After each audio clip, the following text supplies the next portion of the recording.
하나님께서는 우리에게 주시는 말씀 느헤미야 8장 8절에서 12절까지 말씀입니다.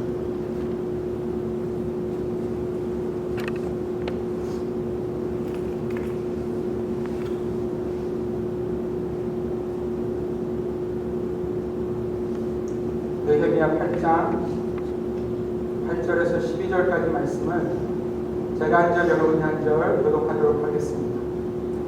하나님의 율법책을 낭독하고 그 뜻을 해석하여 백성에게 그 낭독하는 것을 다 깨닫게 하니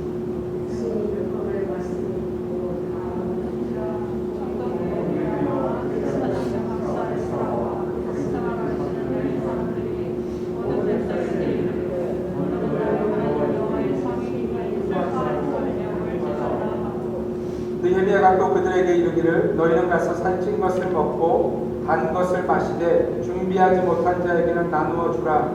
이날은 우리 주의 성일이니 근심하지 말라. 여호와를 인하여 기뻐하는 것이 너희의 힘이니라 하고 레위 사람들도 모든 백성을 정숙하게 하여 이르기를 오늘은 성일이니 마땅히 조용하고 근심하지 말라. 함께 읽겠습니다.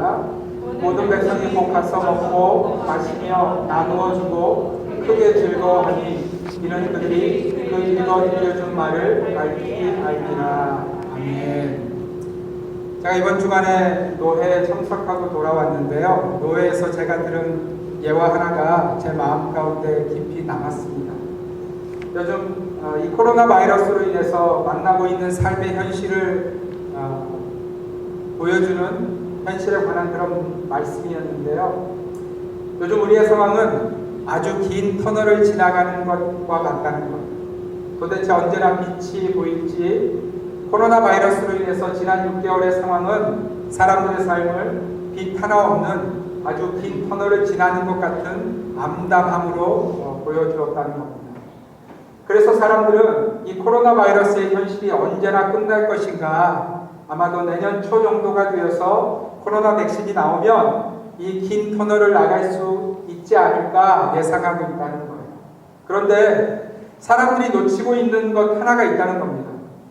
그렇게 긴 터널을 벗어나면 사람들은 당연히 빛이 있을 것이라고 생각하지만, 그러나 어쩌면 그 긴 터널을 벗어나도 여전히 어두움일 수 있다는 거예요. 엄청난 폭우와 같은 문제들이 그 긴 터널 밖에서 우리를 기다리고 있을 수 있다는 겁니다. 여러분, 이렇게 생각하면 절망적이지 않습니까? 대부분의 사람들은 이 긴 터널만 지나가면 인생이 이제는 조금 나아질 거야 라고 생각하고 있는데, 그 긴 터널을 지나고 만날 상황이 그렇게 더 절망적이라면 도대체 요즘 사람들의 인생 가운데 기쁨이라는 것을, 소망이라는 것을 찾을 수 있을까? 여러분, 단지 이 코로나 바이러스의 문제만이 아니라 우리 인생의 문제에 대해서도 우리가 혹시 이렇게 착각하고 있는 것은 아닌지 생각해 보셔야 된다는 거예요. 나를 너무 힘들게 하는 이 문제만 해결이 되면, 나 다른 건 원하지 않아, 이 문제만 해결이 되면, 이 깊은 터널 같은 내 인생에 바로 이 문제만 해결이 되면 나는 빛을 만날 거야, 내 인생은 괜찮아질 거고 어쩌면 행복해질 수도 있어, 아니 행복해지기까지도 바라지도 않아, 어쨌든 이 깊은 암흑 같은 터널의 문제는 내가 원하는 대로 벗어났으면 좋겠어, 해결이 되었으면 좋겠어. 여러분, 그러나 제가 한 가지 확신하며 여러분들에게 말씀드리는 것은, 여러분이 생각하는 그 인생의 문제가 해결이 되어도 우리는 또 다른 터널과 또 다른 인생의 문제를 만나게 되어질 거라는 거예요. 여러분 어떠세요? 이러면 우리 안에 기쁨은 찾을 수 없는 거죠. 우리 안에 소망은 있을 수 없는 거예요. 물론 인생의 잠시의 기쁨들은 있을 수 있어요. 그죠? 그런데 여러분, 우리는 압니다. 그 잠시의 기쁨들은 정말 잠시뿐이라는 것을 알아요.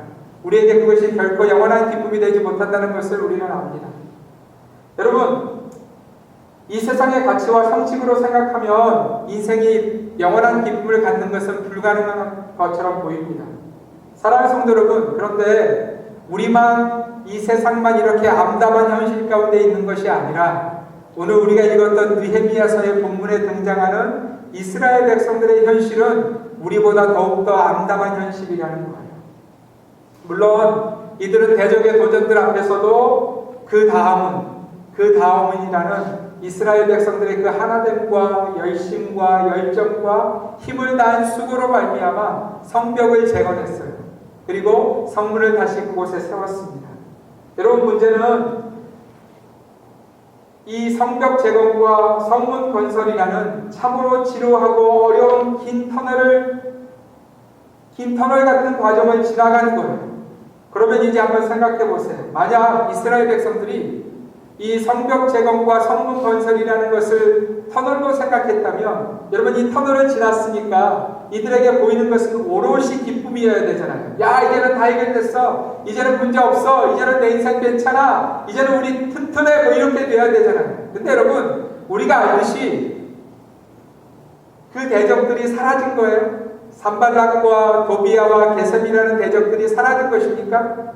아니에요. 여전히 남아있고요. 심지어 여러분, 어쩌면 그들이 세워진 성벽 때문에, 무너진 성문 때문에 저들이 무엇인가를 하네? 그리고 더 강력한 군대를 이끌고 올 수 있는 그런 상황이 되었다는 거예요. 여러분, 이렇게 생각하면, 그래서 만약 이스라엘 백성들이 단지 성벽이나 성문을 터널로 생각하고 이 터널만 지나면 빛이 있을 거야 라고 소망을 두었다면, 이제 이들이 만날 절망은요, 오히려 성벽 세우기 전보다, 성문을 세우기 전보다 더 깊은 절망으로 빠질 것밖에 없다는 겁니다. 그런데 여러분, 오늘 우리가 읽은 본문에 보니까 이스라엘 백성들이 오히려 기뻐하고 있고요, 아니, 기쁨을 넘어서 통곡하고 있는 장면을 성경에 보여준다는 거예요. 우리 오늘 본문 9절 말씀을 같이 한번 읽겠습니다. 읽습니다. 시작. 백성이 율법의 말씀을 듣고 다 우는지라. 총독 느헤미야와 제사장격 학사 에스라와 백성을 가르치는 레위 사람들이 모든 백성에게 이르기를, 오늘은 너희 하나님 여호와의 성일이니 슬퍼하지 말며 울지 말라 하고. 여러분, 이 말씀은 여러분들이 마음 깊이 들으셔야 돼요. 왜냐하면 여러분, 오늘 이 본문 안에는 어떤 비밀이 담겨져 있냐면, 우리가 어떻게 우리 인생의 그 깊은 터널을 지날 수 있는지, 아니 단지 터널을 지나는 것 정도가 아니라 어떻게 그 깊은 터널 속에서도 우리 인생이 기쁨을 잃어버리지 않을 수 있는지를 주님은 말씀하고 있는 거예요. 사람들이 다 기대하는 터널을 나가서 오히려 더 깊은 절망을 만나도, 사람들은 그 순간에 다 기쁨을 빼앗기는 그 순간에도 어떻게 우리가 그 기쁨을 유지할 수 있는지, 소유할 수 있는지를 주님은 이 본문을 통해서 말씀하고 계시다는 거예요. 그래서 여러분, 잘 들으셔야 합니다. 그리고 마음에 새기셔야 해요. 이들은 먼저 수문 앞 광장으로 모입니다. 여러분, 이게 첫 번째 비결이에요. 우리가 기쁨을 빼앗기지 않는 첫 번째 비결이 바로 수문 앞 광장으로 모이는 것이에요.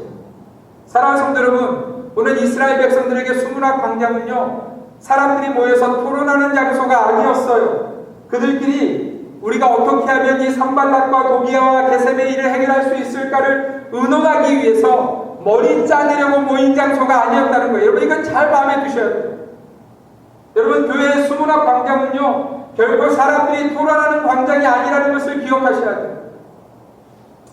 지난 주간에 제가 설교를 준비하고 있는데, 저희 아내가 한국의 뉴스 하나를 듣고 이게 너무 황당하다 그러면서 저한테 전해준 뉴스가 있었어요.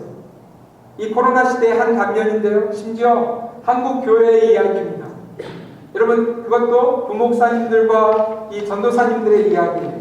어떤 이야기냐면, 이 코로나 바이러스의 시기에 교회가 재정적으로 어려워지니까 교회가 부교육자들과 의논도 없이 부교육자들을 해임하는 일들이 막 일어나고 있다는 겁니다. 여러분, 다시 한번 말씀드리지만 교회는 그런 곳이 아니에요. 교회는 지체라고 제가 말씀드렸어요. 교회는 그리스도를 머리로 둔 지체라고 말씀드렸어요. 그래서 교회가 재정적으로 어려우면 여러분 뭐 해야 될까요? 그렇습니다. 성도들이 한 마음을 모아서 십시일반으로, 물론 평온할 때와 같이 못하겠지만 정말로 그 마음을 다해서 서로 나누고 서로 사랑하고 하는 것이 교회 그 지체의 모습이잖아요. 여러분, 저희 전 세대의 목사님들은 그렇게 삶을 사셨어요. 기억하세요? 여러분들이 기억하시는지 모르겠지만 저희 어렸을 때는 저희 부모님들이 성미 주머니라는 것을 갖고 계셨어요. 기억하십니까? 각 가정마다 주일날 되면 교회에서 이렇게 성미 주머니를 가져오셔서 무엇 하셨냐면 각 가정에서 밥을 지을 때 쌀을 한 주먹 혹은 한 컵을 떼서 이 성미 주머니 안에 넣었어요. 그리고 주일날만 되면 교회 가져가셔서, 여러분 헌금함 옆에 성미함이 있었던 거 기억하고 계세요? 그래서 그 성미함을 채웠어요. 그리고 그 성미함은 여러분 그 당시에 정말 지지리도 가난한 우리 목회자들 먹고 살게 하도록 그 성미함에 그걸 채우는 거예요. 여러분 목사님들이요, 가난하다고 돈이 없다고 성도들에게 손 벌리지 않았어요. 어려우면 어려운 대로 하나님의 말씀을 좇아서 고난 가운데서 그 걸음을 걸어갔어요. 그리고 굶게 하시면 그것도 하나님의 뜻이라고 그들은 믿고 그 고난을 지나갔어요. 그런데 여러분, 그렇게 해야 될 교회가 이 세상의 풍조를 쫓아서 재정이 부족해서 뭘 한다고요? 목회자들 그냥 잘라낸다는 거예요. 여러분, 교회는 그런 곳이 아니에요. 여러분, 더 안타까운 소식은 뭐냐면, 그렇게 잘린 부교육자들이 우리만 억울하다, 왜 우리만 이렇게 당해야 하느냐, 그래서 부교육자들의 노동조합을 만들겠다고 기사가 나옵니다. 여러분, 노동조합이 뭡니까? 노동조합의 의미는 그들의 목회가 먹고 살기 위함이었음을 보여주는 거예요. 그리고 그 노동조합이 뭐 하겠습니까? 만약에 누군가 억울하게 잘렸다 그러면 수라도, 이렇게 소송이라도 하겠다는 거 아니에요? 여러분, 이 정신 나간 시대의 목회자들의 모습을 보십시오. 교회의 주인이 하나님이시라는 의식이 교회 가운데 없고요, 심지어 목회자들에게도 하나님께서 자신의 삶을 채우신다는 그 믿음이 없어요. 여러분, 고난은 고난대로 하나님의 은혜의 메시지라는 주의 성경의 말씀을 듣지 않고 있는 거죠. 여러분, 왜 이렇게 되었는지 아세요? 하나님의 교회에 수문학 광장의 부흥의 역사가 없기 때문에. 수문학 광장에 모이기는 합니다. 그런데 그들이 선택하는 방법이 살아계신 하나님이 그들 가운데 없기에 자신들의 머리로 뭔가를 해결하려고 하는 거죠. 그러나 우리 스스로는 잘 알듯이 우리는 우리 자신 하나 구원내지 못하는 존재라는 것을 우리는 알고 있잖아요. 그래서 마치 인생들이 모여서 머리를 짜내고 힘을 쓰는 것은 이런 장면과 같다고 제가 누차 말씀을 드렸어요. 물에 빠진 내가 나를 구하려고 내 머리채를 끌어내는 것과 같은 거예요. 여러분, 그 장면 한번 상상해 보세요. 수영을 잘 못하는 내가 물에 빠지기 시작하는 거예요. 그 순간에 뭐 합니까? 내 머리채를 잡고 끌어내는 거죠. 여러분, 그렇게 구원을 할 수 있나요? 불가능한 거예요. 그러나 여러분, 이스라엘 백성들이 지금 그 어리석은 일을 하기 위해서 수문학 광장에 모여 있는 것이 아니고요, 이제 한 가지 일을 이들이 시작합니다. 여러분, 이 과정을 잘 들으시며 보셔야 돼요. 오늘 이 수문학 광장에 모이는 일을 여러분 느헤미야가 주도하거나 학사 에스라가 주도하거나 혹은 이스라엘의 어떤 리더십이 주도하고 있지 않다는 것을 여러분들이 주목하여 보셔야 돼요. 우리 오늘 말씀 8장 1절 같이 한번 읽겠습니다. 시작. 이스라엘 자손들이 자기들의 성읍에 거주하였더니 일곱째 달에 이르러 모든 백성이 일제히 수문학 광장에 모여 학사 에스라에게 여호와께서 이스라엘에게 명령하신 모세의 율법책을 가져오기를 청하매. 여러분, 모든 성경학자들이 이 본문의 말씀을 수문학 광장의 부흥의 역사라고 칭합니다. 하나님의 백성들에게 일어난 부흥의 역사 중에 가장 대표적인 부흥의 역사가 우리가 읽었던 본문의 장면이에요. 여러분, 이 부흥이 어떻게 일어나고 있는지, 여러분들 시작되고 있는지를 주목하여 보셔야 돼요. 모든 백성이 수문학 광장에 모였습니다. 그리고 학사 에스라, 하나님의 말씀에 능통한 자였던 에스라를 부르고요, 그리고 여호와께서 이스라엘에게 명령하신 모세의 율법책 가져오기를 청합니다. 여러분, 누가 청했다고요? 누가 청했어요? 느헤미야가? 야, 이제는 좀 모여야 되지 않겠느냐? 에스라가? 이제는 좀 우리가 말씀을 들어야 되지 않겠느냐? 그렇게 하지 않았어요. 이스라엘 백성들이 청하고 있다는 거예요. 여러분, 이스라엘 백성들의 마음 가운데 참 부흥의 역사가 시작된 거예요. 여러분, 오늘 그들의 마음 가운데 이 무너진 땅에서 어떻게 살지? 우리가 어떻게 하면 저 대적들을 물리칠 수 있지? 우리가 어떻게 하면 대적들보다 더 잘 먹고 잘 살지? 우리가 어떻게 하면 더 많은 것을 소유하고 더 튼튼한 성을 짓지를 묻고 있는 것이 아니에요. 그들은 수문학 광장에 모여서 우리에게 하나님의 말씀을 들려달라고 요청합니다. 여러분, 이것이 바로 하나님의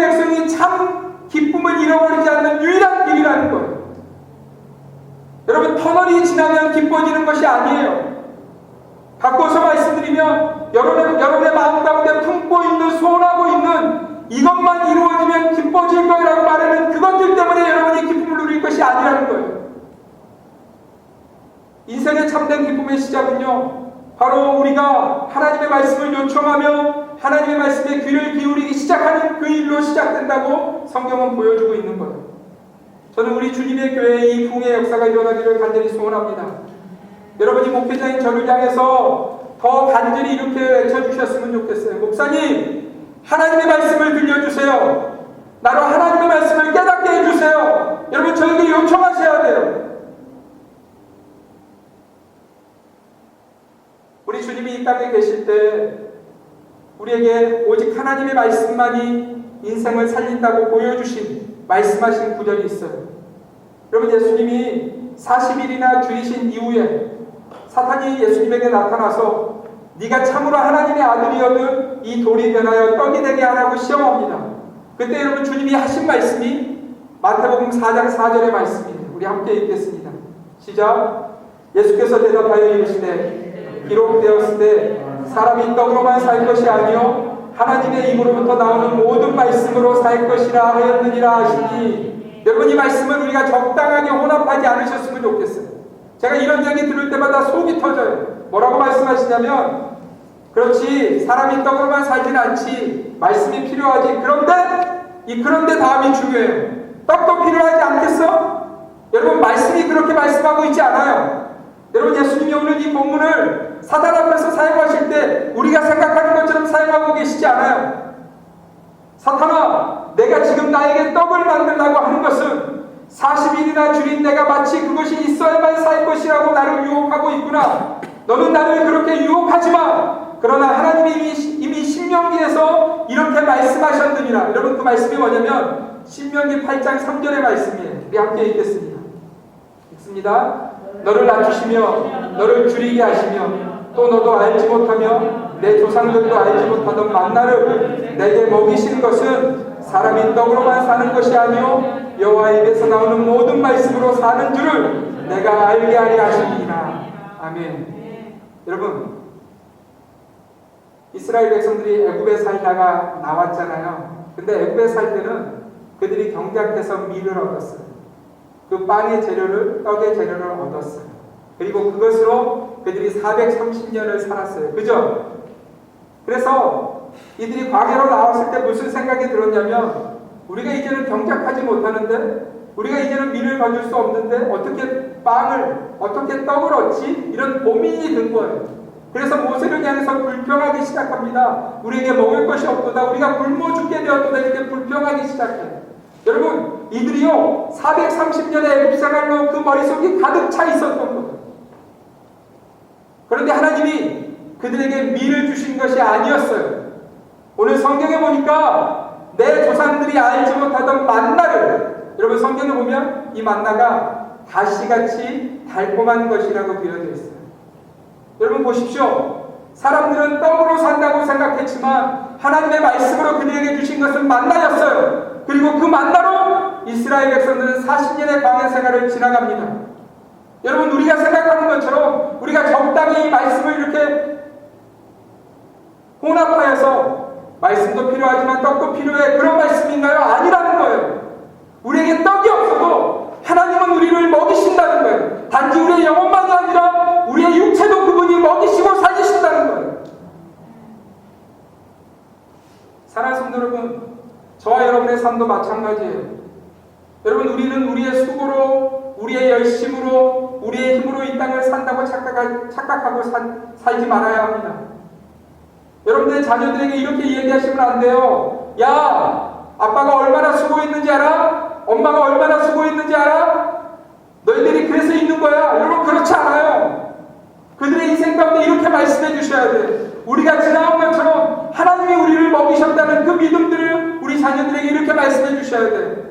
하나님이 너를 지금의 너로 만드셨어. 너를 더 아름답게 만들어 가실 거야. 그분을 주목해야 돼. 사랑하는 성도 여러분, 우리는 하나님의 말씀으로 사는 줄 믿으시기를 바랍니다. 그래서 우리는 오늘 수문학 광장에 모인 이스라엘 백성들처럼 더욱더 하나님의 말씀을 사모하셔야 돼요. 더욱더 하나님의 말씀에 가까이 나아가셔야 돼요. 여러분, 두 번째로 부흥의 역사는요, 이스라엘 백성들이 말씀을 듣고 깨달은 후에 깊은 통곡으로 나타납니다. 여러분, 오늘 이스라엘 백성들이 운 데는 다른 데 이유가 있지 않아요. 지금 고토로 돌아온 이스라엘 백성들은 왜 자신의 선조들이 이 땅에서 망하게 되었는지를 그 모세가 전해준 그 율법서를 통해서 깨닫게 되어진 거예요. 하나님이 그렇게 수없이 경고의 말씀을 주셨음에도 여전히 고집하며 돌이키지 않은 자신의 선조들, 그리고 끊임없이 하나님의 은혜가 아니라 말초적인 것을 쫓아서 이방의 신을 쫓았던, 그리고 그것을 더 사랑했던 그 악한 모습을 성경을 통해서 그들은 깨닫게 되어진 거예요. 근데 문제는 여기서 끝나지 않습니다. 여러분, 이들이 말씀을 듣고 보니까 선조들은 그것 때문에 망했는데 그러면 나와 상관이 없으면 괜찮잖아요. 근데 하나님의 은혜로 이 고토로 돌아온 내가 여전히 그 망할 짓을 반복하고 있는 그 모습을 그들이 말씀을 통해서 발견하게 되는 거예요. 하나님의 말씀에 거울을 두니 자신들의 죄악이 너무 적나라하게 드러나게 되어서 자신들이 하나님 앞에서 얼마나 심각한 죄인인지를 그제서야 깨닫고 이들이 통곡하고 있는 거예요. 여러분, 우리는 이미 느헤미야서를 통해서 배웠습니다. 세 번의 귀향이 있었어요. 세 번의 그룹이 이렇게 돌아오게 되었다고 말씀을 나눴어요. 첫 번째, 스룹바벨을 통해서 돌아왔지만 그들이 성전 짓는 일을 멈추었어요. 왜요? 내 집 짓느라고 한 거예요. 학개 선지자가 눈물로 그들에게 호소합니다. 하나님이 너희에게 주신 은혜가 얼마나 큰데 너희가 지금 너희 삶만 돌아보고 하나님의 성전을 저렇게 무너진 채로 두는 것. 그렇게 경고하신 이스라엘 백성들이에요. 여러분, 두 번째 귀향 이후에는 학사 에스라가 돌아와서 보니 어떤 모습이었다고요? 이스라엘의 리더십들이, 심지어 제사장까지도 이방 여인들과 이렇게 결혼하고 있는, 그들이 결혼하는 것이 문제가 아니라 그들의 그 이방 신상들이 다 다시 이스라엘 성 안에 들어와 있는 그 모습을 에스라가 발견합니다. 에스라가요, 옷을 찢고 통곡하며 금식하며 이스라엘 백성들을 향해서 외칩니다. 그것을 들은 이스라엘 백성들이 결단해요. 그래서 이방 여인들을 쫓아내고요, 그들을 통해서 낳은 자녀들까지 함께 쫓아냅니다. 여러분, 세 번째, 지금 느헤미야가 돌아와 있는 거예요. 근데 문제가 뭔지 아세요? 하나님의 약속의 땅 예루살렘 성에 돌아왔는데 성벽이 무너져 있어요. 성문이 불타 있어요. 여러분, 이것은 하나님의 약속의 상징이잖아요. 그런데 이스라엘 백성들 가운데 그렇게 무너져 있고 불타 있음에도 불구하고 아무도 마음에 불편한 사람이 없는 거예요. 내 집 괜찮아. 하나님의 성전 원래 불타 있었는데 뭐 아무도 하나님에 대한 마음이 없는 거예요. 오늘 그 어리석은 모습을 에스라를 통해서 말씀을 듣고 나서야 이들이 깨닫게 되어진 거예요. 그리고 이제 통곡하고 있는 거죠. 하나님, 우리가 또 망할 짓을 반복하고 있었습니다. 우리에게 이제 남은 것은 하나님의 진노밖에 없는 것을 우리가 깨닫습니다. 그리고 통곡하고 있는 거예요. 사랑하는 성도 여러분, 이것이 부흥이에요. 하나님 앞에서 내가 얼마나 큰 죄인인지를 깨닫고 오직 하나님의 은혜밖에 소망이 없음을 깨닫고 하나님을 향해서 통곡하며 부르짖는 그것이 바로 성경이 우리에게 보여주는 부흥이라는 거예요. 여러분, 부흥은요, 사람이 늘어나는 것이 아니에요. 다시 한번 말씀드립니다. 부흥은요, 사람이 늘어나는 것이 아니에요. 여러분, 만약에 그게 부흥이라면 오늘 이 느헤미야서의 모습은 부흥이 절대로 아니에요. 왜냐하면 여러분, 겨우 3만 명 가까이가 돌아온 거예요. 여러분, 이스라엘 백성들이 망하기 전에 숫자가 얼마나 엄청났는지를 기억하고 계시죠? 비교할 수가 없어요. 지금의 부흥이라고 말도 안 되는 얘기예요. 여러분, 사람이 늘어나는 게 부흥이 아니에요. 그러면 부흥은 큰 건물을 세우는 것인가? 그것도 아니라고 오늘 성경이 말씀하고 있어요. 왜냐하면 여러분, 솔로몬이 지었던 성전은요, 스룹바벨이 지금 돌아와서 지은 성전과 비교할 수가 없었어요. 다윗이 너무 많은 것을 준비해서 솔로몬이 그 성전을 짓고요. 성전 곳곳에 금으로 처발랐어요. 너무 아름다운 성전이었어요. 여러분 그렇게 생각해보면 스룹바벨이 지은 성전은요 그냥 무슨 헛간 정도 되는 그런 사이즈예요. 그런 모습이에요. 건물 짓는 것이 부흥이 아니라는 거예요. 그런데 하나님은요 오늘 이 장면을 부흥이라고 말씀하고 계세요. 이 돌아온 자들이 이제서야 그들이 왜 망했는지를 깨닫고, 그리고 여전히 자신들이 죄의 착백기 가운데 있는 것을 깨닫고 하나님께로 돌아가고 있는 이 장면을 성경은 부흥이라고 말씀하시는 거예요. 사랑하는 성도 여러분, 이것이 부흥입니다. 이것이 하나님이 주시는 부흥의 역사예요. 요즘 우리들의 삶 가운데 이 이스라엘 백성들의 통곡이 있는지 한번 돌아보셨으면 좋겠어요. 우리는 종종 이렇게 이야기하고 싶어 합니다. 처음에는 나도 그랬어. 처음에는 나도 교회만 나오면 눈물이 막 쏟아지고 기도만 하면 주체할 수 없는 눈물이 쏟아지고 했는데, 사랑하는 성도 여러분, 오늘 우리가 만나고 있는 본문이 이스라엘 백성들은 왜 통곡하고 있는지를 보여주고 있다는 거예요. 그렇습니다. 그들은 그제서야 하나님의 은혜가 얼마나 깊은지를 깨달은 거예요. 성도의 통곡은, 그 은혜에 감사하는 통곡은요, 우리 눈에 하나님의 은혜가 보일 때, 하나님이 보일 때 통곡하기 시작한다는 거예요. 여러분, 예수를 믿는데 하나님을 만났다는데 이 통곡이 없다고요? 여러분, 그런 일은 있을 수 없어요. 또한 이제는 믿은 지가 오래되어서 시간이 지나서 처음에는 그랬는데 지금은 그렇지 않다고요? 여러분, 그 모든 이유가 무엇인지 아십니까? 마음이 굳어진 거예요. 마음 안에 무엇이 쌓인 거예요.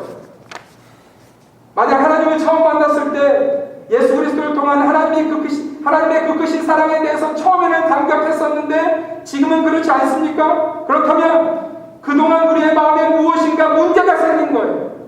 마음에 무엇인가가 가득 쌓여서 더 이상 하나님이 보이지 않거나 하나님의 은혜가 보이지 않는 거예요.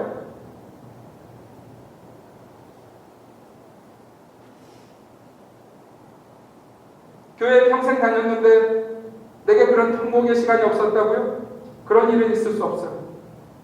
우리 눈에 그 거룩하신 하나님이 보이는데, 그 거룩하신 하나님이 나를 위해서 십자가에 죽으셨다고 하나님의 말씀이 내게 가르쳐 주시는데, 하나님의 아들이신 예수님이 그 죄 없으신 분이 죄인인 내 옷 입고 나 대신 십자가에서 죽으셨다는데, 그리고 내게 생명을 주셨다는데 내게 통곡이 없다고요? 그런 일은 있을 수 없어요. 제가 한국에서 강도사를 할 때 아이들을 위한 영성령 학교가 교회에서 진행되고 있었어요. 담당 사역자가 아이들에게 예수님에 대해서 가르쳐 주려고, 예수님이 얼마나 우리를 사랑하셨음을 가르쳐 주려고 말씀을 전하고 영상 하나를 보여주었어요. 빌라도의 목전에서 채찍을 맞으시는 그 예수님, 골고다의 그 험한 길을 쓰러지면서 걸어가시던 그 예수님, 마지막 십자가에 달리시며 죽으신 그 예수님을 보여주고 아이들에게 이렇게 말했어요. 예수님이 우리를 위해서 십자가에서 죽으신 거예요. 우리의 죄 때문에 죽으신 거예요. 가르쳐 주었어요. 저희 큰애가 그 말씀을 듣고 그 영상을 보고 난 후에 아이가 갑자기 통곡하기 시작했어요. 그냥 눈물을 흘릴 정도가 아니고요, 통곡하기 시작했어요. 전사님이 너무 놀라서 저희 큰애에게 등을 두드리면서 시원아 괜찮아, 이제는 괜찮아 이렇게 아무리 위로해도 아이가 통곡을 멈추진 않는 거예요. 여러분, 그런 모습 아시죠? 이렇게 울다가 막 이렇게 뒤로 꺼이꺼이 넘어가요. 저희 큰애가 그 지경까지 간 거예요. 전도사님이 저희 큰애에게 뭐라고 말씀해 주셨냐면, 시온아 괜찮아, 우리를 위해서 죽으신 예수님이 다시 살아나셨어. 그분이 부활하셨어 라고 가르쳐 주고야 내가 눈물을 멈추었어요. 사랑하는 성도 여러분, 예수님이 우리를 위해서 죽으셨어요. 아무 죄 없으신 분이 바로 여러분 자신을 위해서 십자가에서 죽으셨어요. 내가 죽어야 할 자리에 하나님의 아들이 죽으신 거예요. 그분이 보이는데, 그분의 은혜가 보이는데 통곡하지 않을 수 있다고요? 그런 일은 불가능합니다. 우리의 마음이 굳어있지 않다면, 그리고 우리의 눈이 감겨있지 않다면 그런 일은 불가능합니다.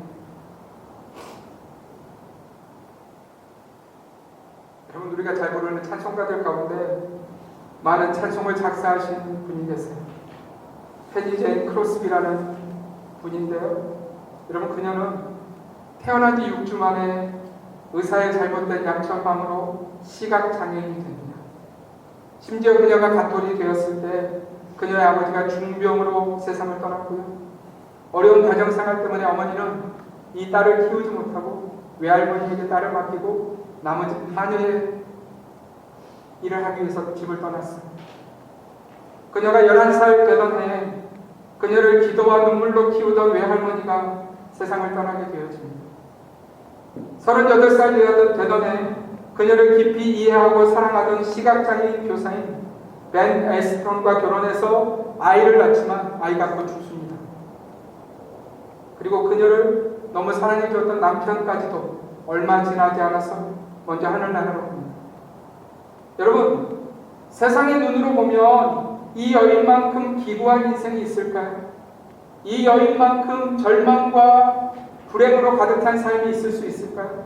그런데 여러분, 이 크로스비가 8살 되던 해에 시를 하나 씁니다. 아, 나는 얼마나 행복한 사람인가. 비록 보이지 않는다고 해도 이 세상을 나는 만족하리. 다른 사람들이 갖지 못한 축복을 나는 얼마나 많이 누리고 있는지 보이지 않기 때문에 한숨 짓고 눈물 지을 수도 있지만 나는 한숨 짓고 눈물 지으려 하지도 않으리. 여러분, 8살짜리 아이가 그녀가 90세 되던 10월에 지나온 세월을 정리하면서 간증 집회를 열고는 이렇게 고백합니다.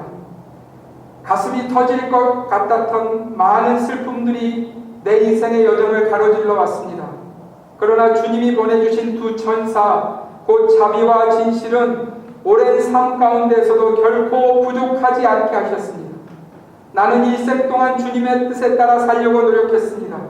어느 때는 내 뜻대로 안 되기도 했지만 그때마다 주님의 뜻을 구했습니다. 그리고 내 뜻을 버리고 주님의 뜻을 따랐습니다. 바로 그것이 나의 단순한 삶이 지금까지 인도될 수 있었던 유일한 길이었습니다. 어느 날 한 기자가 어떻게 당신이 장애인이면서도 그렇게 행복할 수 있나요? 당신의 눈을 상하게 한 의사를 용서하기가 어려웠을 텐데 라고 물었어요. 페니가 손을 저으며 이렇게 말합니다. 그 사람을 비난하지 마십시오. 그를 다시 만난다면 이 세상에서 가장 놀랍고 귀한 선물을 제게 주셔서 감사드린다고 말할 거예요. 할머니는 나를 의자에 앉혀놓고 하나님께서 내게 가장 좋은 것을 주시겠다는 약속을 가르쳐 주셨죠. 결국 그분은 그렇게 하셨어요. 주님은 보지 못하는 나를 사용하셔서 그분의 뜻대로 하신 거랍니다. 만일 당신이 나보다 더 행복한 사람을 찾았다면 그 사람을 보여주세요. 내 행복의 잔은 사랑하는 주님의 은혜 가운데 항상 넘치고 있어요. 내 행복의 잔은 사랑하는 주님의 은혜 가운데 항상 넘치고 있어요. 할렐루야.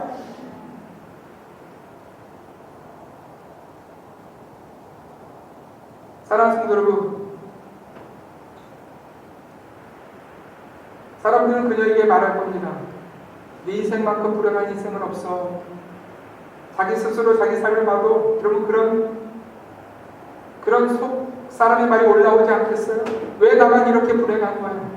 왜 나만 이렇게 힘든 거야? 이런 생각이 올라오지 않겠어요? 그런데 여러분, 그녀는 그렇게 말하고 있지 않아요. 내 행복의 잔은 사랑하는 주님의 은혜 가운데 항상 넘치고 있습니다. 여러분, 그녀가 이런 고백을 할 수 있었던 찬송시 하나가 있습니다. 그녀가 왜 이런 고백을 하고 있는지 보여주는 찬송시예요. 그녀가 작사한 찬송가 288장 예수를 나의 구주 삼고라는 찬송인데요. 여러분, 우리가 먼저 그녀의 믿음의 고백을 함께 좀 찬양하고 말씀을 계속하기 바랍니다. 예수를 나의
This is my story. This is my song. 여러분, 그녀가 그렇게 고백할 수 있었던 것은요, 3절 가사에 있습니다. 주 안에 기쁨 누림으로 마음에 풍랑이 생깁니다. 세상과 나는 간 곳 없고 구속한 주만 보인다. 여러분, 페니 크로스비의 인생에 지금 보이는 것은 세상이 아니었어요. 자신의 그 슬픈 현실들이 보이는 것이 아니었어요. 그리고 그녀가 지금 보고 있는 것은 그 비참한 현실로 덮여져 있는 자기 자신도 아니었어요. 오직 그녀는 무엇만 보인다고 고백합니까? 구속한 주만 보이노라. 세상과 나는 간 곳 없고, 세상과 나는 간 곳 없고 구속한 주만 보이노라. 사랑하는 성도 여러분, 우리가 왜 기쁨을 잃어버리는지 아십니까? 세상이 너무 크게 보이는 거예요. 내가 너무 크게 보이는 거예요. 그래서 주님이 보이질 않아요. 주님을 볼 시간이 없어요. 그래서 우리는 하나님이 우리에게 주신 그 영원한 기쁨을 날마다 잃어버리고 사는 거예요. 주님이 보이면, 나를 사랑하셔서 나를 위해서 십자가에서 죽으신 그 놀라운 하나님의 사랑이, 그 은혜가 보이면 우리는 기뻐할 수 있는 거예요. 물론 느헤미야가 우리에게 이렇게 권면합니다. 우리 설교 제목이기도 한데요, 우리 같이 한번 마음에 담으시면서 읽기 원합니다. 함께 읽겠습니다. 시작. 근심하지 마라. 여호와를 인하여 기뻐하는 것이 너희의 힘이니라 하고, 여러분, 우리의 힘이니라고 하고서 다시 한번 우리가 큰 목소리로 읽겠습니다.